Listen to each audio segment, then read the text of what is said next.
বেড়াতে আমার বেশ ভালো লাগে। সব সময় ছোটোবেলা থেকেই আমি খুব বেড়াতে ওস্তাদ। আর আলহামদুলিল্লাহ আপনাদের ভাইয়াও ঠিক আমার মতো, কিন্তু সময়ের জন্য আমরা দুজন বেড়াতে পারি না, কিন্তু তারপরও আমরা প্রচুর বেড়াই। আলহামদুলিল্লাহ আমরা এখনও বেড়াই, বাচ্চাদের নিয়ে বেড়াই। বেড়ালে মন ভালো থাকে, ফ্রেশ থাকে। আজকে তাই ঈদের ছুটিতে আমরা বেড়াতে চলে যাচ্ছি টাঙ্গাইল মহেরা জমিদার বাড়ি। সারাদিনের ট্যুর। ভেবেছি ওখানে আমাদের এক ফ্রেন্ড আছে আপনাদের ভাইয়ার, সেই ফ্রেন্ডের বাসায় একদিন থেকে আসবো, যেহেতু আমাদের বাসা থেকে টাঙ্গাইল মহেরা জমিদার বাড়ি বেশ দূর। জ্যামের শহর ঢাকা, তাই জ্যামে বসে বসেও মোবাইলটাকে কাজে লাগিয়ে একটা শর্ট ভিডিও করে নিলাম। বসে থেকে লাভ কি, একটু ভিডিওটা করে এনজয় করি। এই যে আমার ছেলে একেবারে ক্যামেরার সামনে আসতেই যায়। যাই হোক, গ্রাম আমার অনেক ভালো লাগে, এটা বলার বাইরে, এত ভালো লাগে গ্রাম প্রকৃতি। আমি একটু সুযোগ পেলেই গ্রামে বেড়াতে যাই, বিভিন্ন আত্মীয় স্বজন বন্ধু বান্ধবের বাড়ি। দেখেন এখানে আমরা টাঙ্গাইলে ঢুকে গিয়েছি ভেতর থেকে। এটা হলো কি পাকুটিয়া এলাকাটার নাম। দুপাশে সবুজ মাঠ, মাঠ বলবো না, এটা হলো ধান ক্ষেত। এখানে নাকি বোরো ধান চাষ হচ্ছে, আর মাঝখান দিয়ে প্রশস্ত রাস্তা। খুব সুন্দর একটা পরিবেশ। আস্তে আস্তে আমরা কিছুক্ষণ পরেই পৌঁছে যাব মহেরা জমিদার বাড়ি, কারণ পুরো রাস্তার ভিডিওটা কিন্তু আমি আপনাদের দেইনি। দেখেন দেখতে দেখতে মহেরা জমিদার বাড়ি চলে আসলাম। এটা কিন্তু শুধু জমিদার বাড়ি না, আর এই জমিদার বাড়ির সৌন্দর্যটা বৃদ্ধি হয়েছে কিন্তু সরকারি কারণে, কারণ এখানে পুলিশ ট্রেনিং সেন্টার রয়েছে। যে দেশের যত পুলিশ ভাই বোনেরা রয়েছে তারা কিন্তু সবাই এখান থেকে ট্রেনিং নিয়ে বিভিন্ন জেলা বা ডিস্ট্রিক্টে যায়। চলেন তাহলে সামনে এগিয়ে আমরা মহেরা জমিদার বাড়ি দেখতে দেখতে যাই এবং পুলিশ ট্রেনিং সেন্টারটাও দেখে আসি। এটা মহেরা জমিদার বাড়ির সব একটা পুকুর, আর ডান সাইডে ছিল হলো পুলিশ ট্রেনিং সেন্টার। আমরা এখানে পার্কিং করব, আর পার্কিংয়ের পাশেই আপনারা যে জায়গাটা দেখতে পাচ্ছেন, বিল্ডিং দেখতে পাচ্ছেন, সবটাই কিন্তু ট্রেনিং সেন্টারের আওতাধীন। আমরা গাড়ি থেকে নেমে গেলাম, সামনে যে বিশাল বড় মাঠটা এবং একটা বিল্ডিং দেখতে পাচ্ছেন, ভবন, এটাই কিন্তু পুলিশ ট্রেনিং সেন্টার। আর ভিতরে জমিদার বাড়িটাও এখানে এনাদেরই আওতাধীন। খুব সুন্দর করে রং করেছে, কালার করেছে, যার কারণে জমিদার বাড়িটা অনেক সুন্দর দেখায়।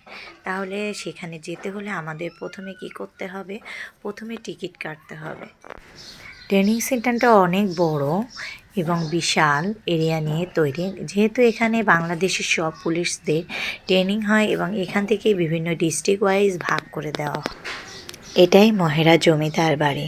আমি যত জমিদার বাড়ি গিয়েছি এত সুন্দর কালারিং করা ছিল না, সবগুলাই ভাঙাচোরা। কিন্তু এই জমিদার বাড়িটা যেহেতু পুলিশের আওতাধীন, সরকারের নিয়ন্ত্রণে, তাই এটা অনেক সুন্দর করে পরিদর্শন করে এবং কালার রং সব কিছু সুন্দর করে করা। দেখতেও কিন্তু দারুণ লাগছে, মনে হচ্ছে একটা জীবন্ত জমিদার বাড়ি সবার সামনে দাঁড়িয়ে আছে।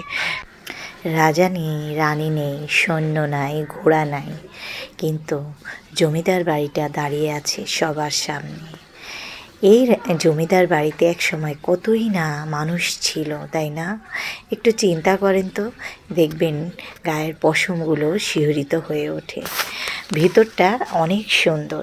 এখানে ভিতরে দেওয়া রয়েছে, ভিতরে যাওয়া নিষেধ। দেখেন এটা একটা মহল, কিন্তু আমি আর আমার ছেলে টুপ করে ঢুকে পড়লাম মহলটা দেখার লোভে।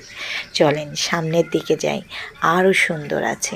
এভাবে চারটা জমিদার বাড়ি পর পর দাঁড়ানো রয়েছে। আপনাদেরও যখন সময় সুযোগ হবে কোনো এক সময় ঘুরতে চলে যাবেন মহেরা জমিদার বাড়ি। মহেরা জমিদার বাড়ি আসলেই অনেক সুন্দর, দেখলে প্রাচীন অনেক ঐতিহ্যের কথা আপনাদের মনে পড়ে যাবে। এখানে গেলে সারাদিনের ট্যুরের জন্য যেতে পারবেন, কারণ একটা পিকনিক স্পটের মতো জায়গা আছে। পিছনে বাচ্চাদের খেলার জন্য অনেক সুন্দর সুন্দর জায়গা রয়েছে, অনেক ইনস্ট্রুমেন্ট রয়েছে খেলনার, আর এদিকে রয়েছে মিনি একটা চিড়িয়াখানা। আসলে আমি আপনাদের বলবো সারাদিনের ট্যুরের জন্য চলে আসবেন একদিন মহেরা জমিদার বাড়ি, দারুণ ভালো লাগবে আপনাদের দেখতে। আমাদেরও কিন্তু অনেক ভালো লাগছে বেড়াতে গিয়ে। জমিদার বাড়িটা অনেক পরিপাটি ছিল, যার কারণে বেড়াতে এবং ঘুরতে খুব ভালো লেগেছে। বাচ্চারাও খুব পছন্দ করেছে। তাই বলবো সময় সুযোগ হলে অবশ্যই চলে যাবেন। আজকে এ পর্যন্তই। জমিদার বাড়ির গল্প আর জমিদার বাড়ি যদি দেখাতে যায় তাহলে ভিডিওটা হয়ে যাবে অনেক বড়, তখন আপনারা বিরক্ত হয়ে যাবেন আর দেখতে যাবেন না। তাই আজকে এখানেই শেষ করলাম। কিন্তু আমার ছেলে কোনোভাবেই ফিরতে চাচ্ছে না, কী আর করার, মেয়েকে নিয়ে আগেভাগে চলে আসলাম, কেউ একাই আসবে। আসলে ঘুরতে বেড়াতে গেলে ছেলে মেয়েদের নিয়ে আনন্দ করতে মা বাবা সবারই অনেক ভালো লাগে। আশা করি আমার ভিডিওটা আপনাদের ভালো লাগবে। ভালো লাগলে লাইক, কমেন্ট এবং শেয়ার করে পাশে থাকবেন।